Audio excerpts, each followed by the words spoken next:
Good evening. I thought I'd chime in on a live stream that happened last week, which might have been one of the most remarkable ones I've ever seen. It was at one point the #1 trending video on YouTube, and it involved a debate on white ethno-states between Sargon of Akkad and uh, Richard Spencer, and then Styx Hexenhammer 666, who's a YouTuber I've been watching for over a year, probably well into 2016. I started watching him.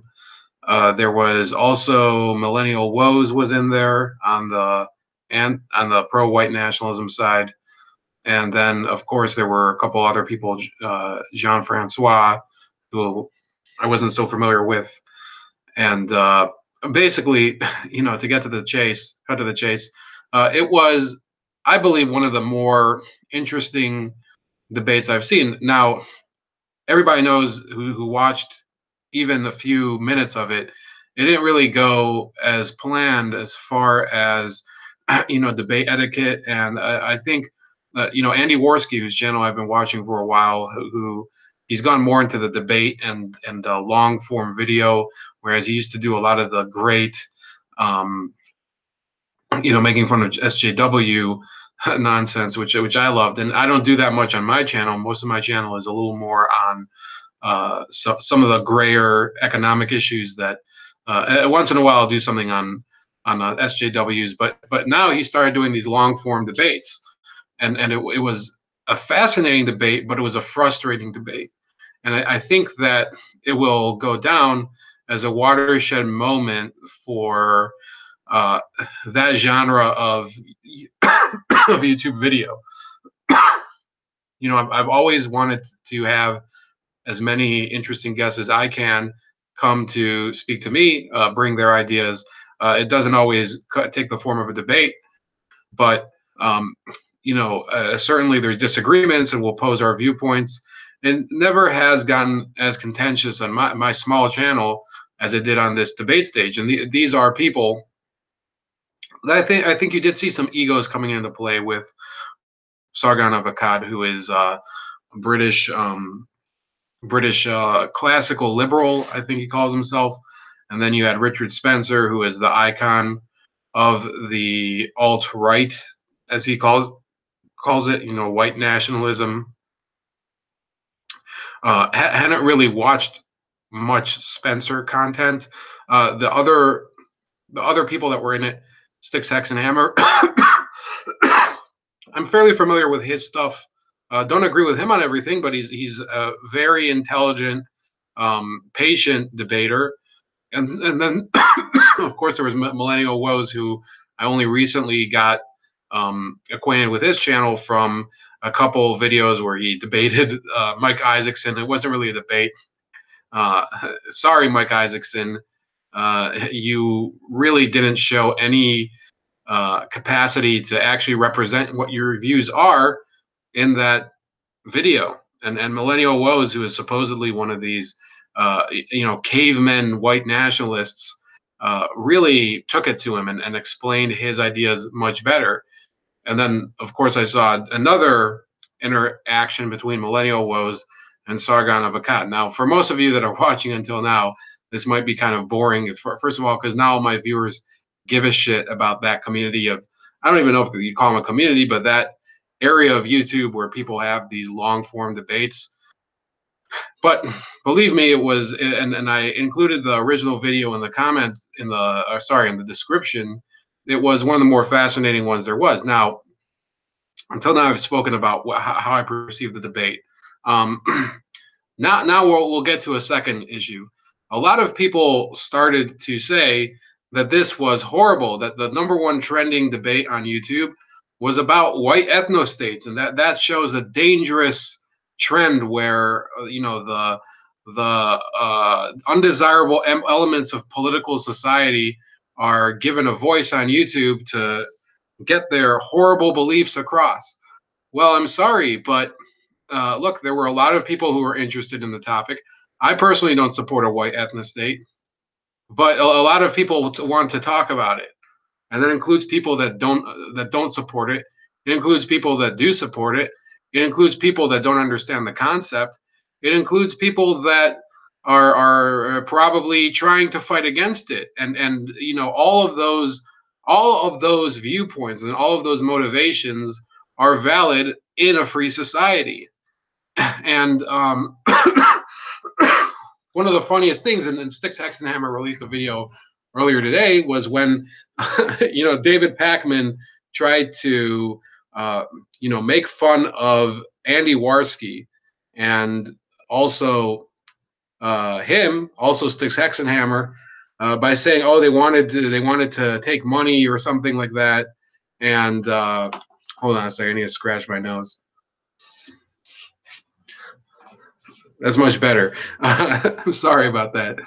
But in any case, there's a real issue where some of these established milk toast YouTubers like Pakman, who I think is also on terrestrial radio in a lot of places, they still feel that it's their place to pontificate as if they have more of a legitimacy of opinion than does anybody who happens to want to participate in a debate like that. Now, look, I've tried to reach out to Millennial Woes to talk about where I disagree with his viewpoints. For example, on the Israeli ethno-state, which I'll get to. He calls it the ethno-state. I happen to think differently, but we'll get to that a little later. But Pakman's attitude is like this. It's that, and it's something that I've been writing about in the past couple of weeks, and more on my blog and places like that.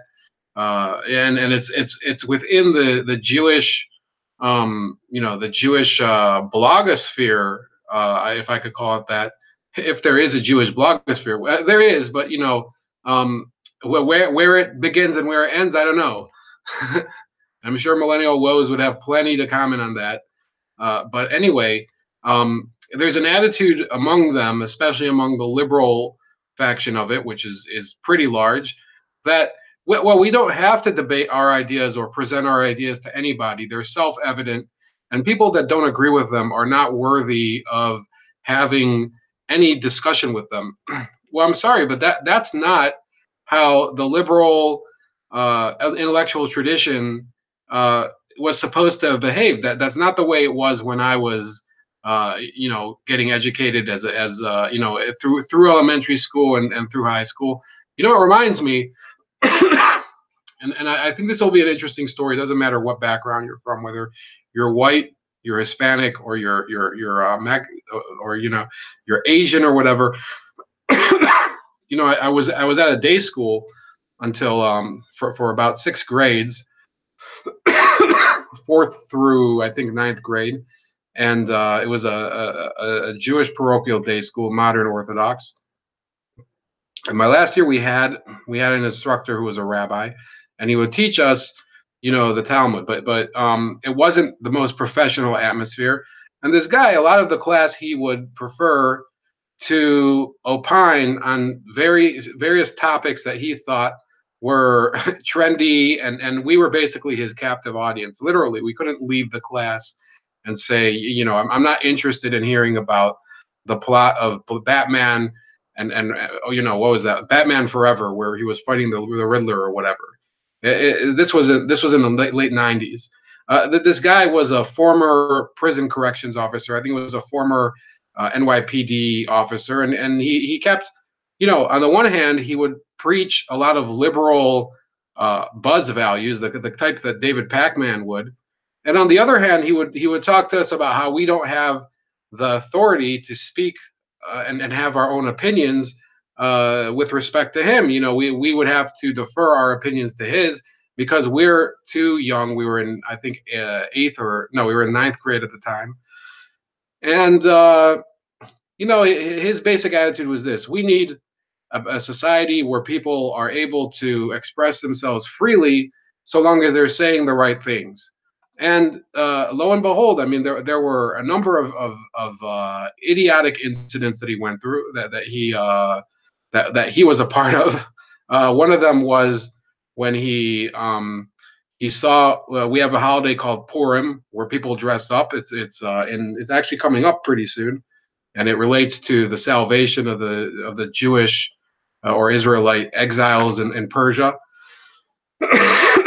And one of the kids dyed his hair blonde, and he called him a fruit. He called that kid a fruit, which is, I don't know if they still call gay people fruits, but it was, and this was a guy who was always telling us that we shouldn't be homophobic. And I'd said that day when we'd been told not to be homophobic, I'm like, who the fuck cares what you think? I mean, it says, first of all, in the book that you teach us that no, you don't accept homosexuality anyway. Not that I'm trying to debate religion here, but I was of the attitude, like, you don't substantiate anything you're talking about. Now he goes and calls somebody a fruit, and that was his MO. Another thing he said, when we had a kid, now that was something. This was a liberal call, using an anti-gay slur against one of his students. Okay, so fast forward, or actually no, prior to that, because this was in the year 2000 to 2001. So a few months earlier, okay, I'm remembering the timeline a little more. It was election season, and he started talking about the importance of voting. Now, this is a Talmud class. There's nothing about voting anywhere. It has nothing to do with the Talmud. Voting in the Talmud there were no elections in ancient Judea. Okay, little inside stuff there. Okay, it was basically a judicial state at the time. Of the Roman Empire. There were basically a number of sages, and they would mediate disputes, and that was the extent of the government there. There was no voting, so to speak. So he gets on his soapbox and starts talking about how it's important to vote, and how hopefully President Gore will continue the good trajectory that the country is on. And one of the kids who was from Westchester in Westchester County in New York, he'd moved in about a year earlier. He says, nah, I think I'd rather have Bush as president. And this guy freaks out at him. First of all, this is a kid who is in ninth grade, so he's 3 years removed from having the franchise to vote. Okay, so then there was another issue where I had decided to change schools towards the end of that year, and somebody blurted it out in class, and this guy called me a traitor to the community. So this is what liberalism of the Pakman variety is. It's the same type of thing, and you don't have to. And if you think I'm cherry picking incidents, look, this is the archetype. It's somebody who preaches open-mindedness, but his actions speak louder than his words, and that's exactly how it would transpire in those days. Now, look, David Pakman is making a fool out of himself day by day. If you're a liberal person, you would do well to steer clear of his channel and try to find somebody a little more, I guess, clear-headed, for lack of a better term. Dave Rubin might be a good alternative to David Pakman. They used to be basically the same type of, this urban Jewish intellectual. The only difference is that Rubin is gay and Pakman, who the fuck knows. You've seen this metamorphosis of Rubin from being the same type of left person to being somebody who's a little more open to hearing viewpoints from all sides. And Pakman never made that change. So unfortunately, you're just going to keep seeing smears like this being thrown at people like Andy Warski, and against Styx Hexenhammer, who these are people. It's not like you have to agree with everything they say, and it shouldn't be that we have to state that every single time that we talk to somebody on the internet. And the same goes for Millennial Woes and what's his name, Richard Spencer. The fact that they preach beliefs that I don't think are really in line with the type of country I want, it doesn't mean that we have to freeze them out of the national conversation. The fact is that by trying to basically stigmatize them and make them look like basically the gargoyles that they are.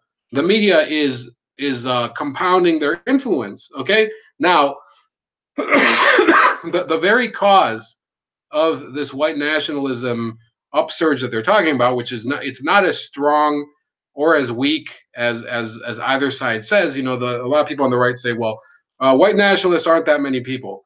Well, they're not a lot of people, but they're growing, and the reason why for it is because I've had two white nationalists on the channel. One of them, I've taken the videos down at his request. He's kind of trying to move away from being in politics more. The other and the other guy also not very outgoing anymore. These are people that they've seen basically this shift of the culture towards attacking people of their background, and they are a reaction against it.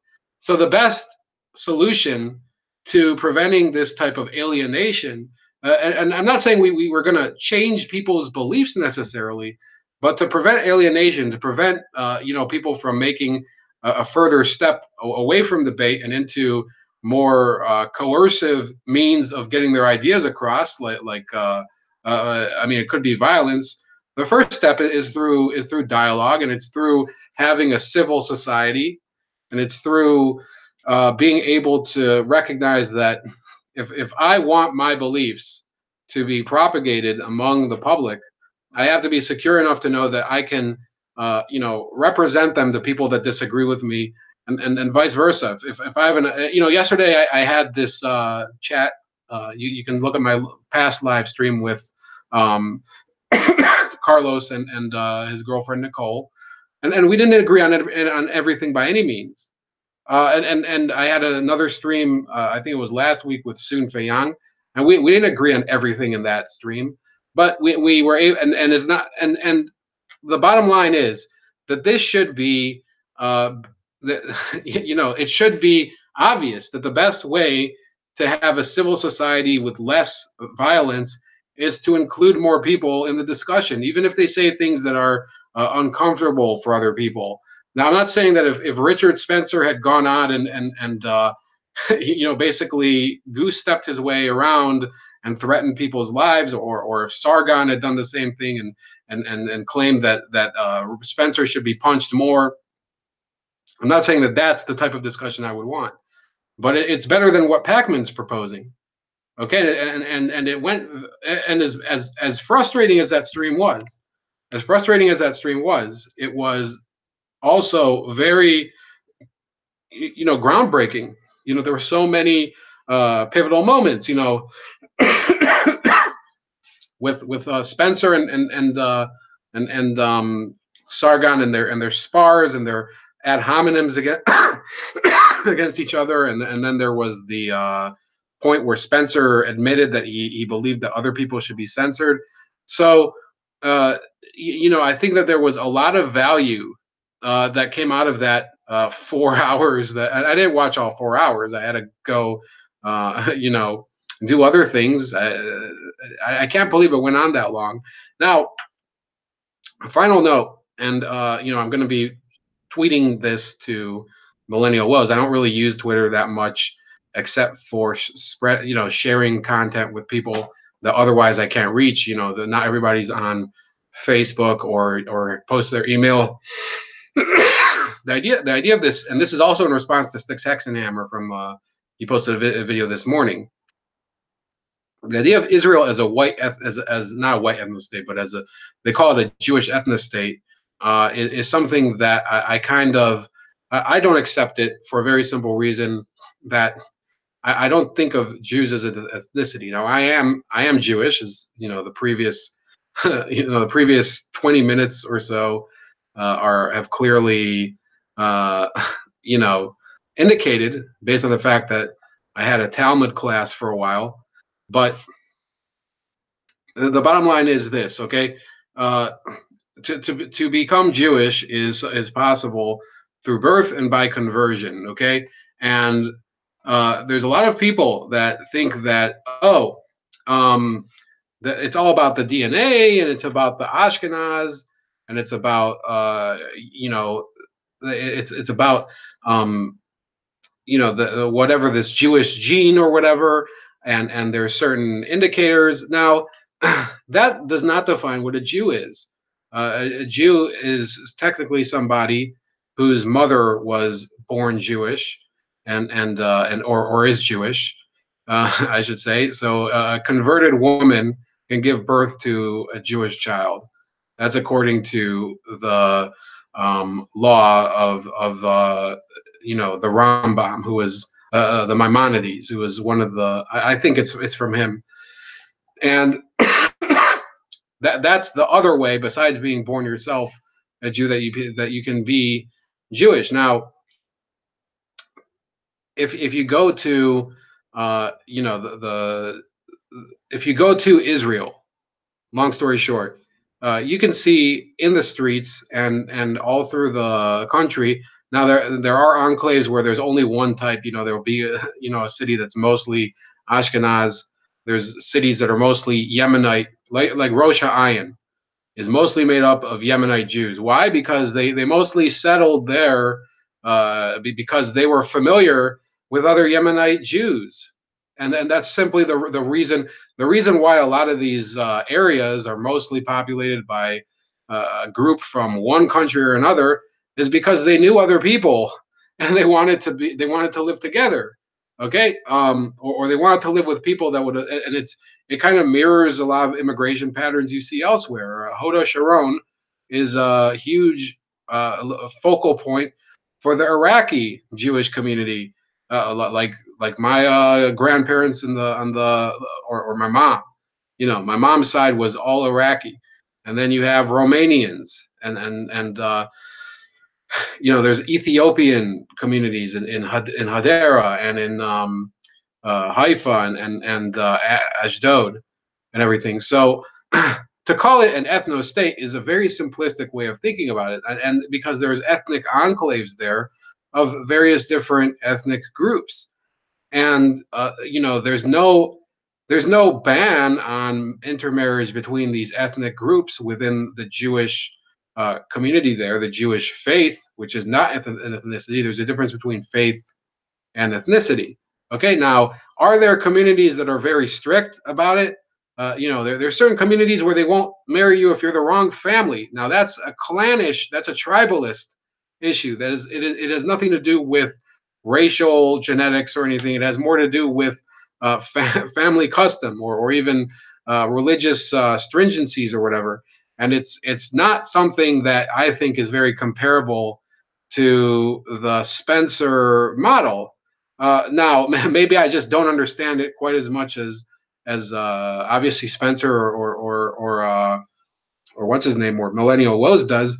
But look, I'm the product of an inter-ethnic Jewish marriage.